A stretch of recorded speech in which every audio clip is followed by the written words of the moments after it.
Burns down in southeast Oregon. People stuck in their homes near Triangle City Park were rescued from rising floodwaters.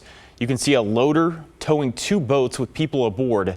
This comes after Governor Tina Kotek declared an emergency for Harney County and the Burns Paiute Reservation.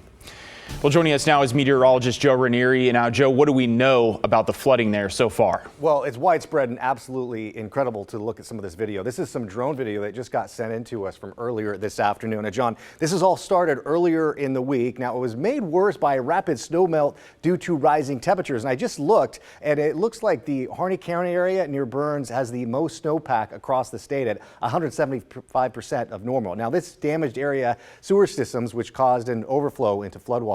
Homes, businesses, farmland, and even livestock are underwater right now. The Harney County Sheriff's Office today increased its evacuation levels, advising people in the evacuation zone to leave immediately. The Burns Paiute tribe is hosting a community update meeting right now. We'll hope to bring you more at 11, but as it coordinates with state and tribal emergency officials.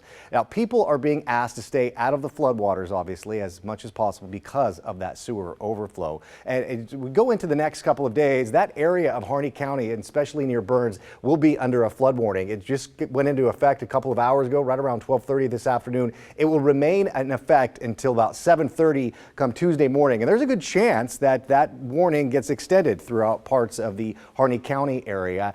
Looking at the weather forecast in that southeast pocket of the state, you're going to be looking at mainly dry conditions over the next couple of days. But with that said, though, there's going to be a little bit of some rain and snow tonight and into tomorrow. As we look at some other watches and warnings, high wind warning in place along the southern Oregon coast into parts of Roseburg. It's a wind advisory, winter weather advisory throughout parts of the southern Oregon Cascades. And